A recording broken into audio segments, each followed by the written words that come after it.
But something else has been happening in Pakistan, which is very troubling, very worrying. Some of the visuals I'm going to share with you, they're obviously they are disaster visuals. As some of you might know, that Pakistan is going through some of the worst floods in recorded history. They're one of those they're called super floods that happen once every 50 years or so. But still, even then, it's unprecedented. And Pakistan being a third world country, a lot of harrowing videos, visuals are coming through. A lot of people have died. The amount of misery is terrible. If you can, there are some really good charities that are working, and I'll share the links in the description, and I'll show you those websites as well where you can go and donate if you feel the need to, or if you can. Um, the so basically, climatologists have been saying that Pakistan is going to be one of the I think it's going to be the fifth or fourth worst affected countries due to the climate change. Um, by 2100, Pakistan will have from anywhere between 150 to 200 days that are classified as heat waves. There would be droughts, there would be famine, and obviously, up until we get to that point, glaciers are predicted to be melted, Himalayas and Karakoram ranges and the Siachen Glacier, and that's what actually has been happening. But these floods were not really caused by any sudden melting of these glaciers. These were caused by unprecedented rains. But as I said, there's a lot of heroism, but not all heroes wear cape, but not all heroes survive either. I'll share, as I said, I'll share some of these clips with you. They might be disturbing, but I think it is important to show them to remind ourselves that at the end of the day, we're all humans, and we don't want our fellow humans to be going through suffering. You can see this video where this there you go. You can see that guy. He's holding on to it. This guy in the white, he's holding on to a tree or something, and then there's another guy here who's struggling. So he unfortunately can't hold on, and then when he goes, he tries to grab him, but then he also goes. Last I checked, I mean, I was following these news story. What happened to the guy? These guys were obviously not found up until last time we checked. There's some. This is a very good feel good story. As you can see, you probably can't see right now. There is a car here that is fully submerged, but that would be pulled out later on, and you can see people trapped in this, and these these people survived, as you can see that. So that was definitely a feel good story, but unfortunately, as it is with these countries, people are calling it a miracle, and Allah has saved them. But one could ask why Allah put them in that condition in the first place. But I think a lot of people say we shouldn't really score those points, but I have a different take on that, and I'll share that in a moment. There's this bus there. I don't know if you can see it, and then this obviously this landslide because of this heavy flooding, and that bus is gone. I don't know how many people were in there. I hope it was emptied in time, and no one was there. There was one more video. I hope I find it. There was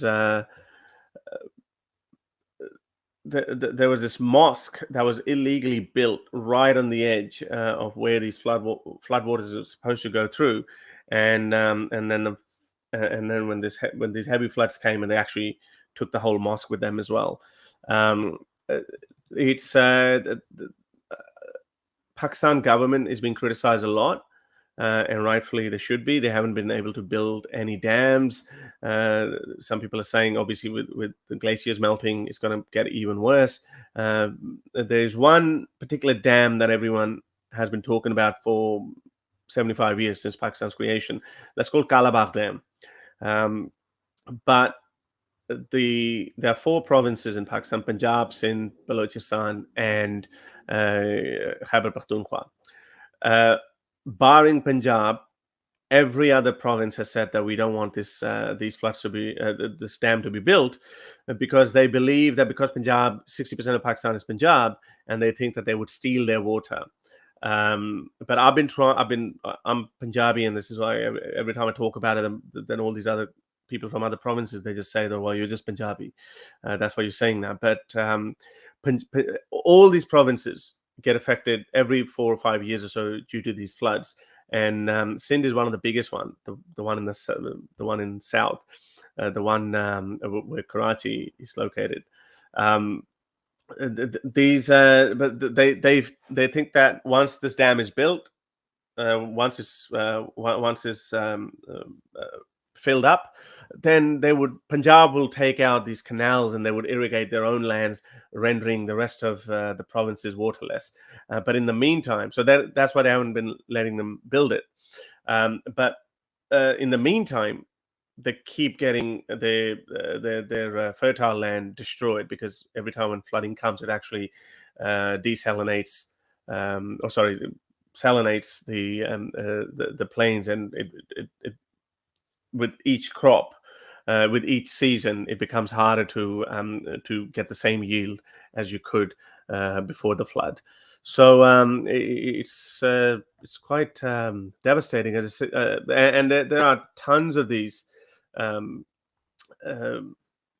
me share some more visuals that are just harrowing. As you can see, there's so much misery going on at the moment, and you just wonder. As you can see, these people have been going through a lot. There you go. As you can see, these rivers overflowing. I think the current death toll is nearly 1,200. As you can see, this house getting destroyed. I can't imagine how these people would be feeling. For them, this must be the end of the world kind of a scenario. I hope there's no one in that house. It's devastating.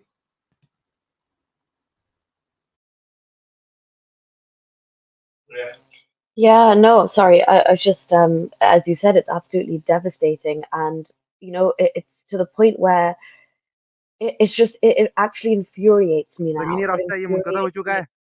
because even when every time there's like earthquakes, there's flooding, there's some kind of natural disaster, the sheer devastation, especially in these most rural areas where like people are living way below the poverty line already.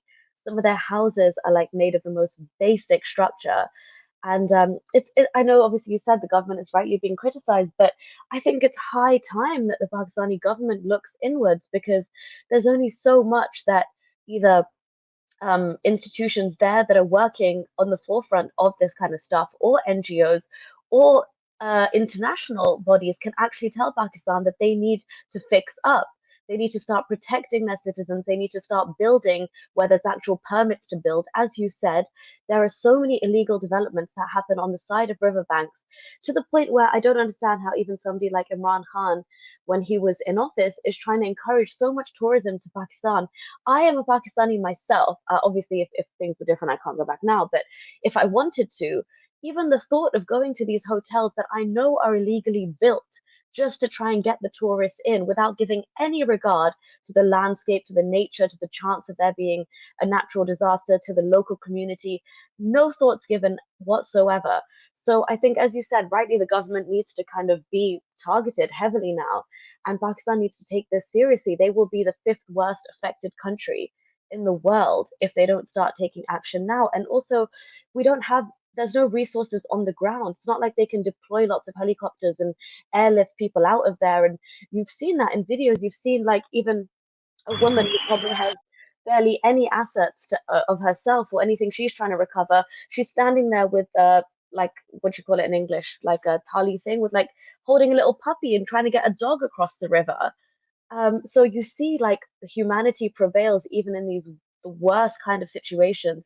But then when you hear people just almost have this sense of resignation and say, "Oh, this is well, either this is because of God and God will fix this," that's when it becomes very, very infuriating for me because it's like, no, there is not some magic sky daddy who A has ordained this to happen or has done this to punish you, but also ruined, destroyed all of these people's lives who don't even have much to begin with.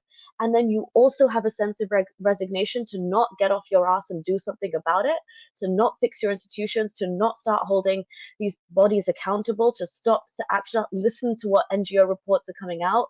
Um, and so much so that in a country like Pakistan, it's sad because I actually really do still connect with the culture and the music. And I follow Coke Studio quite closely. And I love the music that comes out of Coke Studio. But even in these floods, one of the most prominent singers on Coke Studio, his song has reached over millions. Like it literally doesn't do well for Coke Studio as an organization. But that man is sitting there, his house is basically collapsed, and he's saying to the country, I mean, that just first of all goes to show that they did not even pay this man enough for his work, his talent, his contribution to the music industry in Pakistan. But how is that country sitting back and letting all of the middle class or elite, if you could sit back and tweet that, oh, God help us, or may Allah help us, there is a man there that has given your country so much. That's his entire livelihood, and he couldn't afford to keep his house level or move or evacuate his family or any of that. It's just honestly, it's just shame on the government, shame on it all, and shame on the sense of resignation. I'm sorry if that was a bit of a rant, but yeah, it's infuriating to see the pictures and videos emerging and see the death toll when so much of it could have been prevented by better leadership. Yeah, I think anyone who has an ounce of humanity in him, these visuals are terrible. There was one photo where there were five brothers who were in the middle of this flood stream, and he was standing in the they were standing on the middle of this rock. They waited there for 5 hours, and apparently Pakistanis take a lot of pride in being the seventh largest military or something. They have, I don't know, 600 helicopters or something, probably in thousands, I think. Not one helicopter was sent there, and those guys waited for 5 hours, and then they were swept away later on. And people just kept looking. By the way, there's only one charity that I do trust. This is by the guy named Edie. He's dead now, but he spent his entire life looking after people, and lived a very simple life himself. It's called Edie Foundation. So if you can go to donate.edie.org, you'll find that. You can make a payment there. It does show up in rupees, but obviously, with Red Cross and all these other ones, unfortunately, a lot of them go into administrative costs. With this one is, there's no Western style of bureaucracy and CEOs and so who get wages. So that's why the most of these donations will go to the effectees. The other point I want to talk about, so a lot of people say that, oh, you shouldn't really be talking about whether God exists or not in these difficult times. And to some extent, I always used to agree with this, but I don't agree with it anymore. If you go through my Twitter profile, you see I am God shaming, because the only reason is, look at this kid. This kid is praying loudly, standing in these floodwaters. The kid doesn't know anything, but this is how they mold their minds, and this is why even 70 years later, the condition of these people hasn't changed. This was Pakistan in 1947. This is Pakistan in 2022, and they've been sold only one thing, and that is religion. Religion causes you to. Religion has this fatalistic attitude. Religion stops you from striving to improve your lives. if you're going to say some example, well, I strive to achieve more out of my life, well then that is not the default attitude of religions. Religions have this attitude where you try to seek justice, but if you can't get it, then you say, you have this fatalistic attitude that, okay, well, maybe I'll get rewarded in Jannah, or the person who wronged me will go to hell one day. And people don't really collectively try as much. That's the reason why you see uh, the poorer a country is, the worse the law and order situation is. And that would not change if you don't believe that this is the only life you have, and this is the only chance you're going to get. So pressure and force your governments to be better, to do better. And the other reason why I think it's important to talk about this, I think I was reading somewhere that when there was this Black Death in Europe in the Dark Ages, suddenly there was this attitude. The attitude was changing amongst people towards religion and the social hierarchy, the age-old arguments that have been given that that was God's will. And I think that maybe this time people will change. The reason why I'm saying that is because there are clerics in Pakistan with huge following. Instead of criticizing the government, instead of forcing people or motivating people to do better, what they say is that, we've become very sinful people. That's why Allah is actually punishing us. He's cursing us. And that's the kind of attitude, and people buy into it. But I'm glad that this cleric I'm talking about, Maulana Tariq Jamil, arguably the biggest cleric, most loved celebrity cleric of Pakistan, when he tweeted this video in the wake of these floods, a lot of people were actually asking the right questions. They were saying, why does Allah always punishes these ordinary people? These kids haven't done anything. These people haven't done anything. If there's corruption at the higher level, I mean, the presidents, the prime ministers, the ministers, these big clerics, the rich people, they always get away with it. And they are probably more sinful than these ordinary people who are just struggling to make ends meet. So a lot of people are asking those questions, and I think this is the right question. And when you start asking these questions, I think then maybe you start moving away from these pathetic ideas like religion, and you strive for improving your lives. And there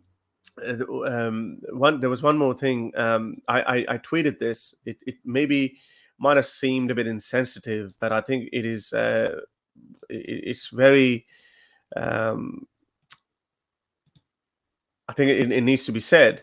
A lot of kids have died in this, and I genuinely believe that if a God who does this to kids who haven't done anything, they haven't even.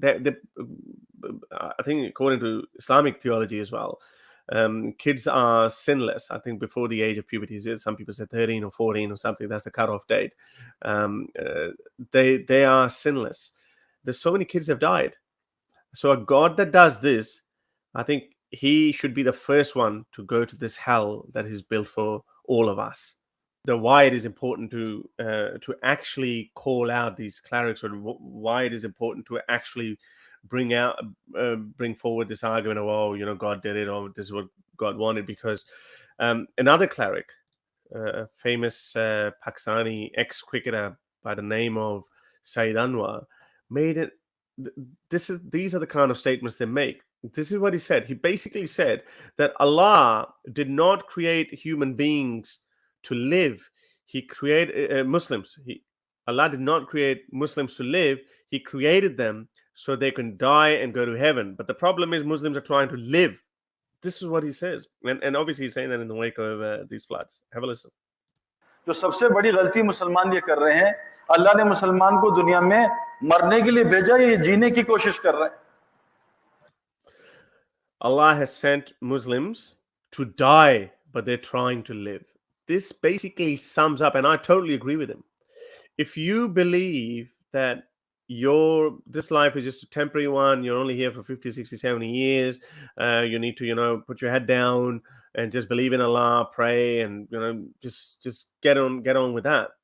Then of course you're not going to have you're not going to give you 100% to the potential that you could live up to. And that basically sums it up. And I think this is why it's important that even in the face of these calamities, it is important to bring it up, because otherwise these people hijack the narrative, and they did hijack the narrative. They have been hijacking the narrative for the last 1400 years. So why should we be the decent ones and say, obviously I'm not saying that a person who's grieving, a person who's dying, you go to them and tell them, oh, there's no God, you've been stupid or whatever. I'm not saying that, but I'm saying at a general level, we can have these conversations. And that's exactly what I've been doing. Some of these tweets, and other people are picking up on that, and people are shaming those who say, oh, it was just God's will. Oh, it was, we just, we've been very sinful. We've lost our ways. We need to go back to Allah and the teachings of the Prophet, blah, blah, blah. So people are calling it out. And I think there should be no shame in talking about that, because if they can put up these videos and they can say, oh, Allah, we pray to you. Oh, Allah, if you can do this, then we can do the opposite as well. Yeah, exactly. I literally, I remember, Horace, I think you sent me that, and I could not believe what I was seeing. Especially, so you would know as well, obviously, like you must have like watched him play cricket and actually like really respected the guy at one point. And I was like, this is what you're doing now in life. This is your narrative. This is the rhetoric. And again, it just explains, like, if this cleric class, let's say for lack of a better word, makes up such a prominent part of Pakistani society and the genuine mindset that's out there, it is again coming back to that whole sense of resignation. I mean, you don't want to live. You're not grateful to be alive. You're not grateful for the years that you have on this planet. You have no idea with any certainty what comes after this. And yet you're here telling people that God has created you for one purpose and one purpose only, and that is to die. So you can go to that disgusting concept of Islamic heaven, which is more brothel-like than any concept of heaven I think any divine creator could actually come up with. But I mean, again, for people to buy into this, the reason it's so infuriating is because what does it do? As you said, it stagnates potential. It stagnates somebody taking their own life into their own hands and making it better, using your absolute optimal potential to lift your family out of poverty, to go for that job, to go and study that extra degree, no matter how old you are, to make that push, because you realize that you're not being drawn on puppet strings. And this is the problem as well. So many, I know people close to me within my own family as well, who spend their days actually saying, oh, but this is just a test and this is temporary. This is temporary. I'm waiting for what's to come afterwards. And in doing so, look around you. You're missing out on so much. You are missing out on something that you might never, ever be able to experience again. And it just, when they say that with so much conviction and so much confidence, as if they really 100% know what they're talking about, when in fact, the heaven that you're describing and the things that you need to do to get there as a good Muslim is revolting. Following the sunnah of your prophet to get to this so-called heaven that you tell us, or you tell the Pakistani masses that God has created you for, is to become a horrible monster of a person. It encourages looting, raping, pillaging, marrying a child. That's okay. Killing blasphemers. That's okay. This is the kind of life that you're telling somebody to live in that short time here on earth. And then you're saying, oh, but the only reason you're created in the first place is to die. Essentially, life is a test by this God who has not even got an iota of dignity, spreads floods across Pakistan like that, destroys the lives of people, a country that is stricken by poverty, the lowest literacy rates in the world, the lowest gender disparity, and then you chuck in, oh, but this life's worth nothing anyway. What are you doing to a population? What are you doing to the psyche of an entire nation? I'm sorry, yeah, it was terrible. Lost all respect for that man. I'm sorry. No, I lost it a long time ago. He's been giving out stupid statements like this for quite some time now. If you like these videos and want to support me in my activism, then you can support me on Patreon or PayPal. Stay free, everyone!